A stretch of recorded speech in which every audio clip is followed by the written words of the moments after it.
seja muito bem-vindo a mais um episódio do podcast aqui da Finanças para Dois. Esse é o episódio número 11 e hoje eu vou falar mais 6 motivos que você ainda está endividado.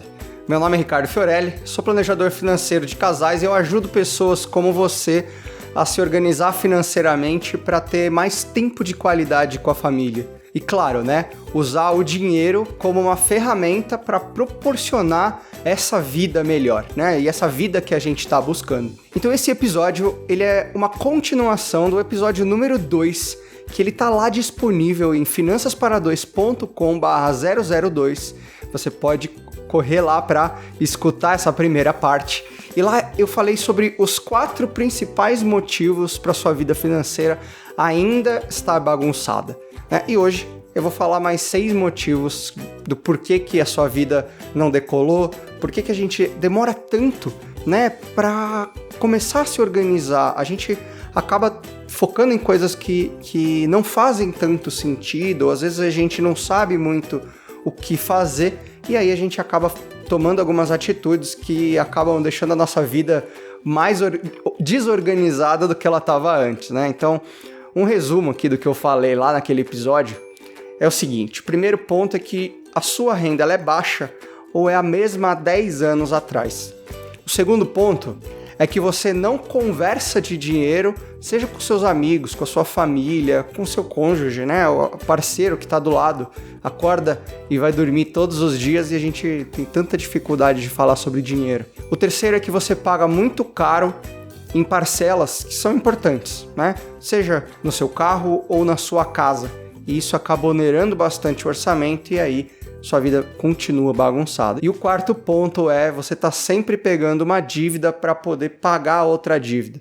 Então acaba se tornando essa bola de neve, Ela vai crescendo de um tamanho que a gente não consegue mais se organizar, a gente acaba perdendo o rumo no meio do caminho. E antes de eu partir para os 6 motivos que deixam a sua vida ainda, ou que deixam você ainda endividados, eu queria convidar vocês a entrar no iTunes, em finançaspara2.com/iTunes, e lá fazer uma avaliação desse podcast. Essa avaliação ela é muito importante para eu saber, primeiro, qual que é a parte, me fala lá, qual que é a parte mais legal que vocês gostaram do podcast, o que ele tem ajudado vocês nessa trajetória de organização financeira e como que vocês têm se organizado melhor, e deixar uma avaliação lá que vai me ajudar muito. E eu fico muito agradecido com alguns feedbacks que eu tenho recebido, seja por direct no Instagram ou por e-mail também. Eu recebo algumas mensagens respondendo os e-mails que eu mando. Então, é muito legal saber como que isso tem mudado a vida de vocês, melhorado e ajudado a vocês a se organizar. E aí, continuo fazendo esse trabalho e consigo saber como que eu vou melhorar o trabalho que eu estou fazendo. E a última coisa, antes da gente partir para o assunto principal, eu preciso falar que para ajudar vocês nesse processo de se organizar melhor, assim que você terminar de ouvir aqui esse episódio, vai lá em finançaspara2.com/011, que lá eu fiz um guia gratuito, que ele vai mostrar um passo a passo de como que você consegue montar um orçamento, com o método do envelope. É mais um dos métodos de organização financeira que eu estou proporcionando aqui nesse podcast para vocês. Então, é o guia de organização financeira com o método do envelope. E para baixar esse guia, como todos os outros, é muito fácil, é só você entrar lá em finançaspara2.com/011 e aí você vai ter todas as instruções, ou na descrição aqui desse episódio também vai ter o link para você entrar lá e baixar esse guia para vocês. Então, vamos lá, vamos começar esse episódio que vai ser muito legal. E eu espero que seja muito útil para vocês conseguirem se organizar nessa vida financeira. Bom, primeiro ponto que eu quero trazer aqui para vocês, ou o quinto ponto, se a gente for continuar do episódio passado, é que você usa o cartão de crédito para emergências, ou você só paga o mínimo do cartão de crédito. Isso se torna uma bola de neve, é mais uma dívida que a gente tem, a gente acaba atrasando o nosso pagamento e aí a gente acaba ficando cada vez mais endividados, A gente sabe que no Brasil o cartão de crédito ele é uma das formas mais caras de você pegar um empréstimo. né? Principalmente porque ele é a forma mais fácil.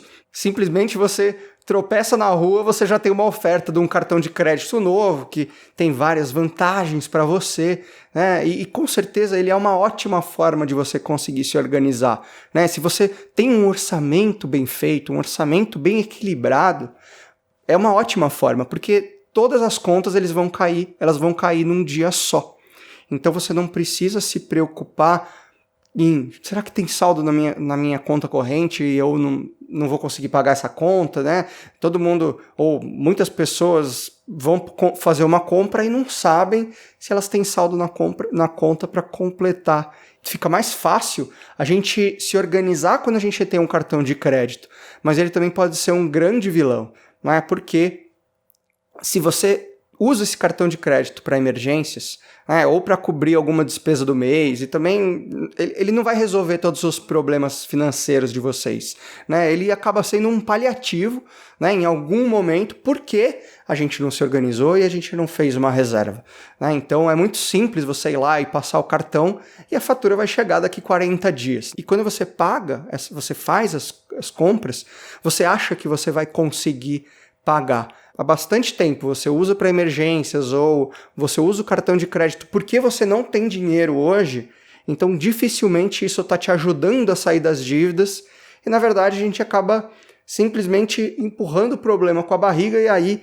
ele fica cada vez pior, né? Porque com o passar do tempo essa dívida ela vai crescendo e ela vai ficando maior, então fica muito mais difícil da gente se organizar. E além disso, né, se você paga só o mínimo dessa fatura todos os meses, o custo com os juros ele aumenta exponencialmente. Provavelmente você já sabe disso, né? Mas eu quero te ajudar a fazer com que isso não aconteça mais e você comece a poupar dinheiro o mais rápido possível. Você se organize, pelo menos junte uma reserva para você pagar suas dívidas e você conseguir sair dessa situação de uma maneira mais tranquila, né? E aí algumas pessoas me dizem, mas o cartão de crédito me dá milhas. Bom, as milhas elas não valem nada se você não tem dinheiro para pagar todas as outras despesas da viagem. Ela só vai ser mais uma coisa que você vai estar perdendo, né, porque elas vão vencer e você não vai usar, e aí isso acaba te fazendo se sentir cada vez pior, porque é mais uma coisa que você perdeu, né, por conta dessa desorganização financeira. Então, ter um cartão de crédito só pelas milhas dá um episódio inteiro para a gente falar sobre o cartão de crédito, melhores formas de você usar o cartão de crédito, né? Mas pensa o seguinte, pensa em quanto tempo que você está com dívidas, né? Seja 2, 5 anos, às vezes 10 anos que a gente está nessa situação, né, complicada, é até difícil de não conseguir sair das dívidas. Só de você estar ouvindo esse podcast já é um grande passo. Você está procurando se organizar já é um grande passo, né? Com certeza agora é a hora de você pegar o controle dessa situação e pagar muito mais do que só o mínimo do cartão de crédito ou simplesmente usar esse cartão de crédito para emergências, né? E aí isso envolve duas coisas, tá? Primeiro é você somar todas as dívidas que você tem para você saber, primeiro, se você pode e se você consegue pagar todas aquelas parcelas dentro do mês, né? E talvez seja necessário você, por exemplo, renegociar uma dívida ou juntar todas em uma dívida só. E o segundo ponto é você organizar o orçamento para usar, por exemplo, 30% da sua renda líquida destinada a pagar essas dívidas. Vamos economizar mais, vamos começar a gastar melhor.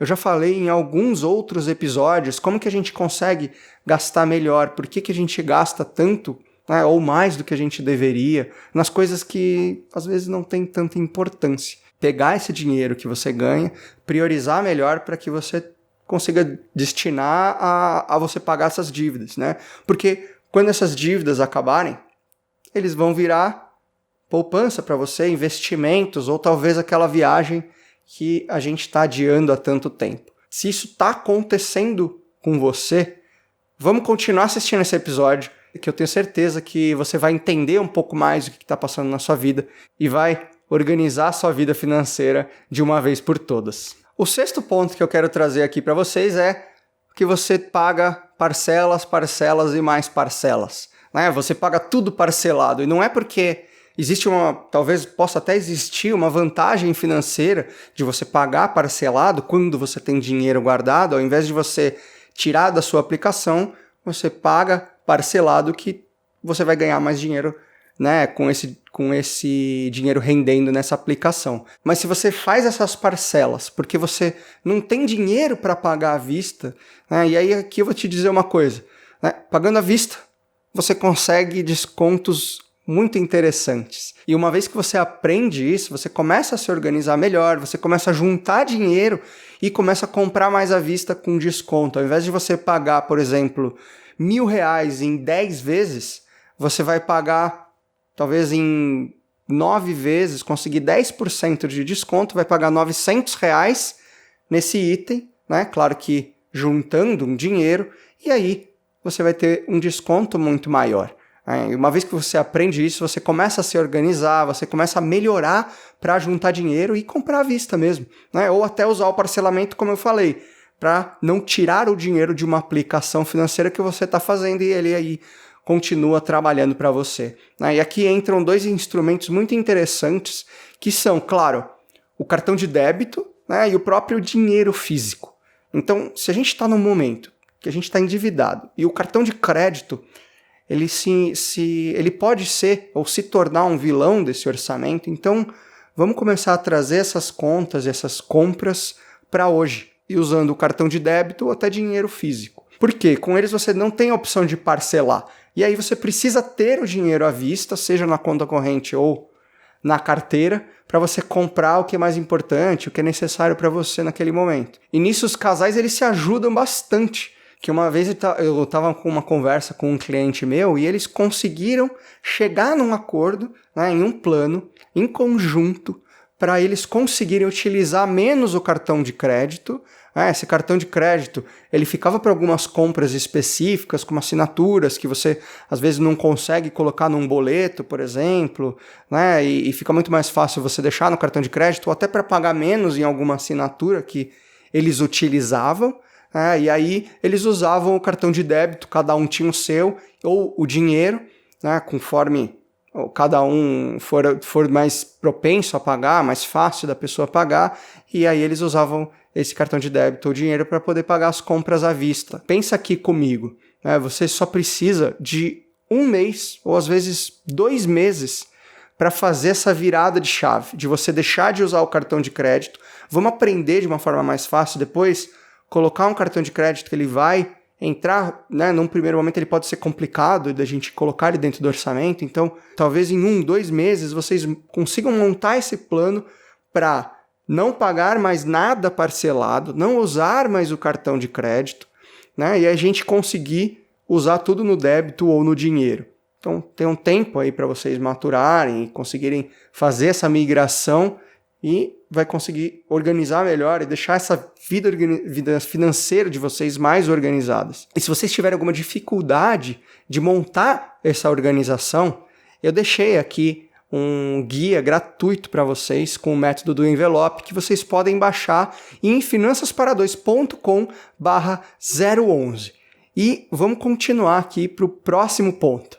O 7º ponto é que você compra coisas que você não usa. Eu sempre falo que a gente acaba comprando algumas coisas e elas viram poeira no armário, né? A gente não acaba comprando por impulso ou porque não sabe muito bem priorizar, né, o que é importante para a gente, e aí a gente acaba comprando coisas que a gente não vai usar. E isso afeta bastante o seu orçamento e de muita gente acaba nem percebendo o quanto que isso afeta, né? Ou às vezes eles nem querem perceber, porque não faz um orçamento, né? E aqui entram todas as assinaturas de revista, de TV, combo de TV a cabo, aplicativo de celular, academia, enfim, tantos outros exemplos que você pode estar pagando e não está usando. Então, quando eu vou fazer uma revisão no meu orçamento, e todo mês eu faço essa revisão, eu costumo chegar em uma conta muito simples, né, que é um custo por utilização. Então, por exemplo, se eu pago R$100 por mês numa academia e eu vou uma vez por semana, Isso me dá R$ 25, né, a cada vez que eu vou na academia. Se essa é a frequência que eu consigo ir, tá tudo bem. Mas, agora vamos pensar que a minha academia, ela tem um plano que eu posso usar somente no dia que eu for, né, que seria eu pagar pelo dia que eu usei. E ela cobra R$ 20 num dia avulso. Então, dessa forma, fica mais em conta no meu orçamento de eu não pagar o plano mensal, pagar só quando eu for.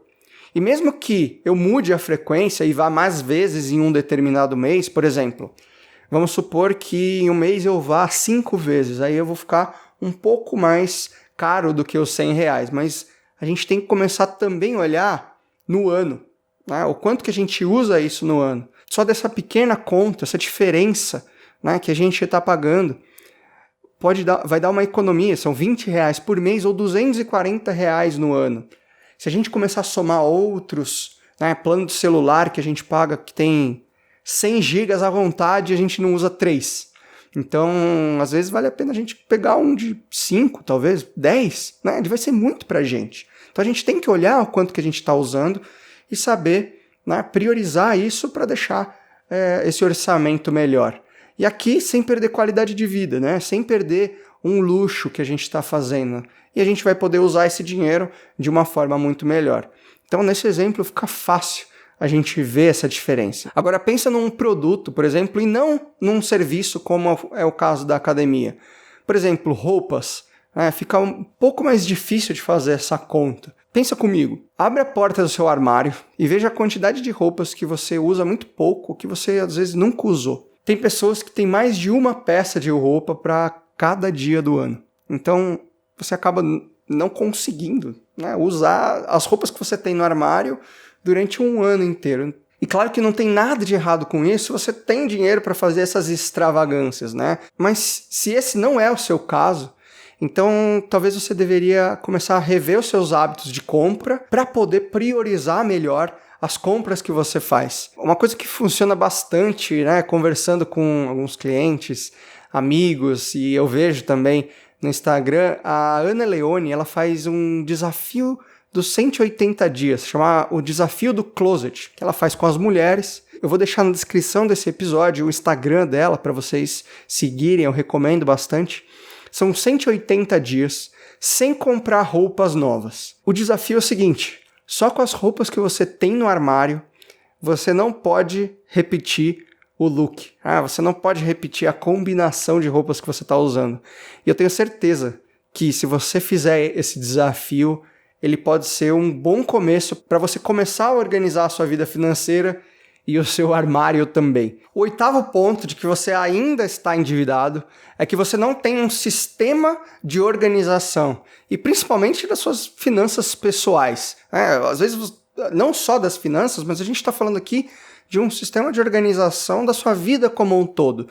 O ponto-chave aqui é a gente evitar maiores problemas financeiros ou transtornos do que por simplesmente você ser minimamente organizado. Se você sabe o que você tem, aonde que está, essas coisas, e consistentemente você checa para ver se está tudo bem, então é bem provável que você está caminhando para numa direção de um bom sucesso financeiro também. E o que eu vejo é que, infelizmente, muitas pessoas elas estão com muitas dívidas, por conta dessa desorganização, na vida delas como um todo. E além disso, elas não sabem nem aonde que elas colocaram as coisas, se você vai fazer o seu imposto de renda, e você tem que, todo ano, procurar todos os documentos, tudo de novo, para você fazer esse imposto de renda. É um trabalho muito grande. Um exemplo simples, que eu faço na minha vida. Por exemplo, eu recebi um documento que eu sei que ele vai ser usado no imposto de renda do ano que vem. Ou eu tiro uma foto e mando para um e-mail meu, dentro de uma pasta, ou eu guardo dentro de uma pasta minha, que está na nuvem, e lá eu vou ter esse documento, já está categorizado, vai ser muito mais fácil para eu fazer o meu imposto de renda. Então, para te ajudar com isso também, para criar esse sistema de organização, eu tenho o meu e-book. Ele é um e-book que ele vai te mostrar um guia para como você vai criar pelo menos uma parte do planejamento financeiro e deixar esse planejamento de uma forma que funcione, né? Ele vai estar junto aqui na descrição desse episódio também. Então, se você está preocupado com o que está na sua conta bancária, às vezes você gastou com alguma coisa que você não lembra, você nem sabe aonde que está ou quanto que está a fatura do cartão de crédito, né? Para quem que você deve, se alguém deve para você, né? Então você precisa se organizar, você precisa ter pelo menos um sistema que vai te ajudar a deixar essa vida financeira um pouco mais leve, né? E aí só o começo para você fazer isso. E aí existem muitas estratégias que você pode adotar para tornar a sua vida financeira mais organizada.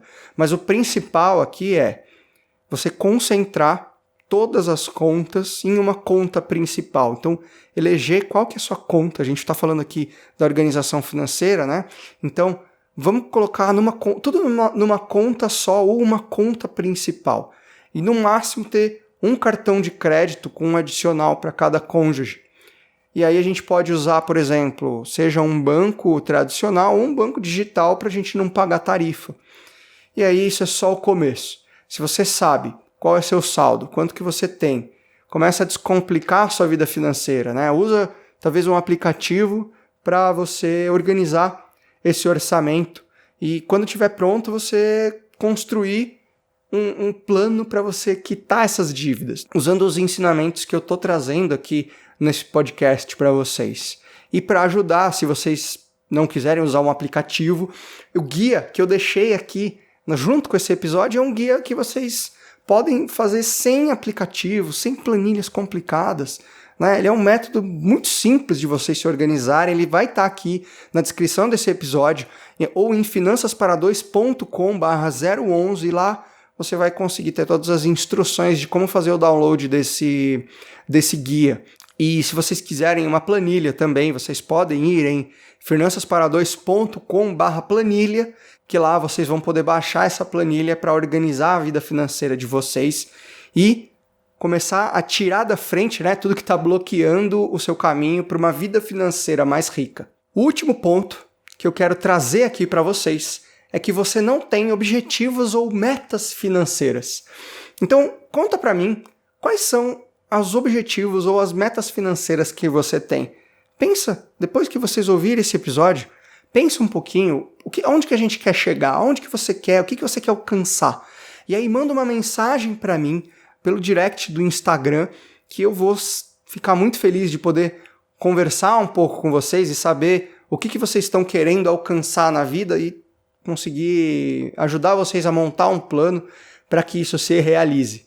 Então essas metas elas são uma ótima forma de você começar a construir riqueza, porque elas constroem a inércia, né? Elas dão a inércia uma inércia positiva em direção de alguma coisa que ela é mais importante no futuro. Eu já falei algumas vezes sobre metas, né, e algumas metas que eu tenho comigo mesmo, né, como no caso, por exemplo, dos gastos de casa, que eu não deixo passar de 20%, 25% do meu orçamento. Essa é uma das minhas metas de orçamento. Quais são as metas que você quer alcançar? Por exemplo, quer fazer uma viagem internacional, comprar uma casa?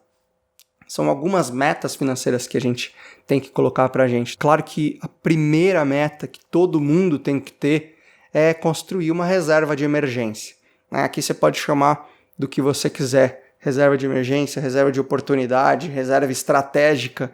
Ela que vai dar a segurança, né, que são ali de 3 a 12 meses, dependendo da sua forma de renda, que vão te proporcionar uma segurança para que você possa arriscar um pouco mais, viajar melhor, dormir mais tranquilo, né? Poder passar esses momentos de turbulência de uma maneira mais tranquila. E isso pode ser feito com boas escolhas de investimentos, mas o principal são os aportes. É o quanto que você está colocando. E isso vai ser o que vai deixar essas metas financeiras muito mais próximas.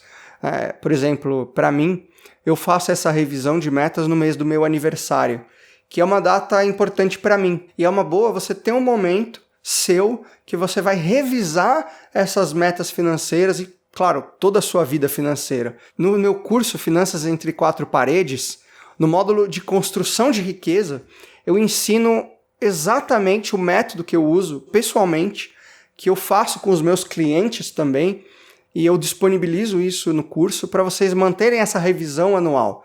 E logo no primeiro módulo desse curso, eu também falo como que você monta essa meta financeira, quais são os itens e quais são as coisas que você tem que pensar para vocês montarem uma meta que funcione. Às vezes a gente fala o seguinte, né? Eu quero ter uma aposentadoria tranquila. Mas o que significa uma aposentadoria tranquila? Para mim, é uma coisa totalmente diferente do que pode ser para você. Às vezes, para mim, uma aposentadoria tranquila é eu estar na beira da praia, tomando minha água de coco, mas não todos os momentos, né? Eu não quero parar de trabalhar, eu não quero parar de ser útil e ser útil para as pessoas, para a sociedade. Então, talvez isso não é tudo que eu vou querer fazer na minha aposentadoria tranquila. E construir um negócio, uma atuação, uma forma de atuar que, independente da minha idade, eu consiga trazer isso para as pessoas, isso para mim é uma forma de ter uma aposentadoria tranquila. Mas e para você? É diferente, não é? Então, a gente precisa deixar isso aí de uma forma mais específica, até palpável, a gente conseguir pegar. E ter só uma aposentadoria tranquila como um objetivo, talvez seja muito longe, às vezes vai demorar 30, 40, 20 anos que seja, e é muito longe para a gente chegar lá. A gente precisa ter algumas metas intermediárias. Então, construir nossa reserva, fazer algumas viagens, pagar uma escola para o filho. Às vezes é uma coisa simples, né? Eu quero ir no bar e pagar uma rodada de drinks para os meus amigos, uma rodada de bebida para os meus amigos, ou eu quero levar os meus amigos num jantar e eu proporcionar aquele jantar, pagar uma viagem para minha família, algumas metas que a gente tem que ter. E aqui, ser o mais específico ajuda muito a deixar essa meta mais palpável e, claro, deixar ela mais de uma forma que você se motive mais a alcançar. Então, eu sempre digo que no começo, escolha metas mais fáceis, né? Algumas que são destinadas para algum objetivo específico, como alguma das coisas que eu falei. E aí, na hora de você guardar dinheiro, você pode usar o método envelope que eu deixei no guia aqui na descrição desse episódio e transformar como se fossem fundos, né? Então, por exemplo, o fundo emergência, o fundo viagem, o fundo para pagamento de dívidas, o fundo para troca de carro, e aí a gente começa a separar o dinheiro, né? Usando a nossa cabeça, ela vai separando esse dinheiro de uma forma mais organizada. Claro que se você tiver 60 metas, você vai ter 60 fundos e aí você acaba tendo que priorizar, escolher, e aí vai da organização financeira de cada um para deixar esse negócio também de uma forma que a gente consiga gerenciar, que a gente consiga entender o que está acontecendo. Dessa forma você vai conseguir alinhar, e claro, é muito importante, né? Você alinhar tanto os objetivos pessoais quanto os objetivos da sua família como um todo. Cada cônjuge ele pode ter o seu próprio fundo para sonhos individuais, por exemplo, e você ter um fundo para sonhos em conjuntos. Só com isso a gente vai ter 3 fundos, às vezes um para os filhos, então a gente começa a se organizar melhor. E aí escrever no papel é uma ótima forma de vocês tangibilizarem isso. Se vocês conseguirem explicar para o outro, né? Às vezes fala assim, quero comprar uma casa. Explica para o outro, como que é essa casa? Quantos metros? Quantos quartos? Qual que é a cor da parede do seu quarto? Né? Quantos armários você vai querer ter? O tamanho da cozinha? Então ela começa a ficar um pouco mais palpável para vocês se motivarem até para juntar dinheiro e fazer esse sonho se tornar realidade. Né? Então é uma ótima forma de você compartilhar com o seu parceiro e explicar o que é aquele sonho. E aí cada um pode até policiar o outro e motivar o outro. Olha, a gente está fazendo um sacrifício hoje que a gente não vai se dar presente ou dar presentes durante o próximo ano porque a gente está juntando dinheiro para fazer uma viagem maior, né, com toda a família, e aí vai ser o motivo de vocês estarem fazendo todo esse sacrifício ou qualquer sacrifício que seja necessário. E aqui uma coisa muito importante, né, relacionado a todo esse tema, e um tema até às vezes pesado, né? Quando a gente está com dívidas, a gente não consegue dormir.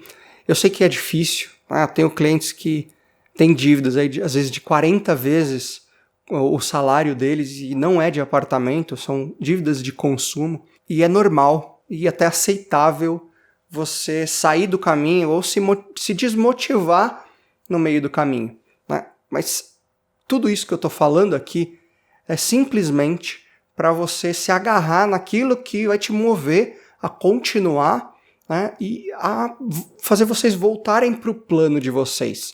Não é só porque a gente saiu do plano que a gente vai deixar ele de lado. A gente volta e a gente continua com aquele plano que a gente traçou. E o último ponto que eu quero trazer para vocês é que vocês não estão ganhando uma renda extra. Eu sou um grande entusiasta e um grande motivador para que as pessoas tenham uma renda extra. Na minha carreira, na minha vida, eu sempre tive essa renda extra ou uma renda além do meu trabalho, né? E às vezes até 3 rendas extras. Se a gente pensar que um milionário ele tem 7 formas diferentes de renda, a gente pode também ter essas 7 formas diferentes de renda. Tudo começa com a primeira, né? Tem uma frase do Ramit Sethi, que é um escritor e um especialista em finanças, que ele diz o seguinte: existe um limite para quanto que a gente consegue cortar do nosso orçamento, mas não existe um limite para quanto que a gente pode ganhar a mais, né? Quanto que a gente pode aumentar a nossa renda. E existem muitas formas de vocês conseguirem uma renda extra. Tem um exercício que eu já fiz algumas vezes na minha vida, que é listar 50 coisas que você pode fazer para ganhar um dinheiro extra. Sem filtro nenhum, sem saber se nesse momento é difícil, se você precisa de um curso ou que eu não tenho dinheiro para fazer isso. Liberta de tudo qualquer frase negativa com relação às ideias que você tiver e faz esses 50 itens. Depois você prioriza por custo-benefício. Então, por exemplo, qual que é o que vai me dar retorno mais rápido e qual que é o que vai me dar retorno mais lento?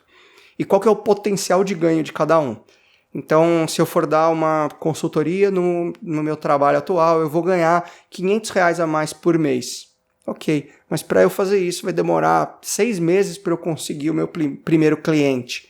Então a gente começa a fazer tudo isso para saber e priorizar qual que é a renda extra que a gente vai fazer hoje. Então, dependendo da situação, você acaba tendo que atacar os que têm retorno mais rápido, né? Porque isso vai ser mais gratificante, vai te motivar a seguir em frente e ir para os próximos. Então, por exemplo, uma coisa para fazer renda extra muito rápido é você vender coisas velhas que estão na sua casa. E muita gente não esquece, não lembra disso. É só isso, muitos clientes, muitas pessoas, eu tenho certeza que você também tem R$1.000 aí guardados ou jogados na sua casa que estão simplesmente pegando poeira. E você pode vender e fazer uma primeira reserva de R$1.000 que vai deixar vocês muito mais tranquilos, né? Nessa trajetória de sair das dívidas, se organizar melhor, né? Montar uma primeira reserva de R$1.000 às vezes, quantas pessoas, né? Geralmente eu pergunto para os clientes: você já teve R$1.000 guardado? E eles falam: mas R$1.000 é muito pouco perto do que eu preciso. Às vezes eu preciso R$10.000, R$20.000. E aí eu pergunto para você também, que está ouvindo esse podcast: você já teve R$1.000 guardados? Muita gente fala que não. Então, ter estes R$1.000 é o primeiro impulso, né? É o primeiro impulso que vai dar para vocês, e a motivação pode parecer pouco num primeiro momento, mas todo R$1 milhão começou com R$1.000 guardados. Então, esse dinheiro extra ele vai ajudar vocês a conquistar uma variedade dos seus objetivos financeiros. Seja pagar uma dívida, construir uma reserva, poupar para vocês comprarem uma casa, uma aposentadoria tranquila, enfim. É o que vocês quiserem e que vocês definiram como metas financeiras. E às vezes uma renda extra pode ser, por exemplo, você fazer horas extras no trabalho e aí com isso ganhar mais dinheiro. Você negocia com o seu chefe e fala: chefe, eu vou trabalhar, vou entregar mais por isso, e aí ele vai falar que sim, que não, e vocês vão negociar isso também. Então, se você já ganhou alguma renda extra na sua vida e gastou tudo com consumo, por exemplo, não sabe nem para onde que foi, e aí isso te desmotivou, eu tenho uma aula no YouTube que eu vou deixar na descrição desse episódio para você assistir e se planejar né, com qualquer dinheiro novo que chegar na sua vida. E aí você vai conseguir priorizar o que fazer com esse dinheiro novo, não só vamos guardar tudo, não só vamos gastar tudo. Legal, então para resumir aqui os 10 pontos que eu trouxe no episódio 2 e nesse episódio eu queria falar para vocês e recapitular esses 10 pontos que eu falei. E o primeiro é: sua renda está baixa ou ela continua a mesma do que 10 anos atrás. A segunda é que você não conversa sobre dinheiro com os seus amigos ou familiares. O terceiro é que você paga caro no seu carro e na sua casa. O quarto ponto é que você está sempre pegando uma dívida para pagar outra. O quinto ponto: você usa o cartão de crédito para emergências ou você só paga o mínimo da sua fatura. O sexto são parcelas, parcelas e mais parcelas. E a gente acaba fazendo um monte de parcelas que às vezes a gente nem sabe mais o que a gente está pagando. O sétimo ponto: você compra coisas que não usa. Coisas acumulam pó no armário. Então, às vezes a gente compra alguma coisa que não usa ou até alguma assinatura que você tenha. O oitavo ponto é que você não tem um sistema de organização da sua vida e principalmente das suas finanças pessoais. O nono ponto é que você não tem objetivos ou metas financeiras. E o décimo é que você não está ganhando uma renda extra. E aí, para te ajudar a organizar melhor a vida financeira, eu preciso falar que eu fiz um guia gratuito que vai mostrar um passo a passo de como montar esse orçamento com o método do envelope.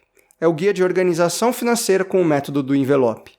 E para vocês baixarem esse guia é muito fácil, é só vocês irem na descrição desse episódio ou no site finançaspara2.com/011, que lá vai ter todas as instruções para vocês fazerem o download desse guia. E o próximo episódio vai ser o episódio número 12 e eu vou falar sobre um assunto muito importante, né, que é a principal desculpa que você dá para não organizar as finanças da sua casa. E por mais que você ache que você não dá desculpas, eu vou mostrar aqui qual que é essa desculpa e o que você precisa fazer para que isso pare de te impedir de você organizar suas finanças. E para finalizar, eu queria convidar vocês, se vocês ainda não fizeram isso, para vocês se inscreverem nesse podcast. Seja lá no iTunes, em finançaspara2.com/iTunes, seja no Spotify, em finançaspara2.com/Spotify, ou vocês podem procurar por podcast Finanças para 2. E lá eu queria pedir para vocês deixarem uma avaliação do que vocês estão achando desses episódios e do podcast. Eu vou adorar saber qual que é, por exemplo, a principal dica que você pegou aqui desse podcast, que você já conseguiu implementar, os guias práticos que eu disponibilizo em todos os episódios, como que isso tem ajudado para vocês. No final de todos os guias, eu tenho lá uma avaliação, um link que você pode preencher anonimamente e me falar se aquele guia funcionou, não funcionou, né? Tem alguma dúvida. Estou totalmente disponível para ajudar vocês nessa trajetória de melhorar a vida financeira. Então, muito obrigado. Até o próximo episódio, que vai ser o episódio número 12. Meu nome é Ricardo Fiorelli e esse é o podcast da Finanças para 2.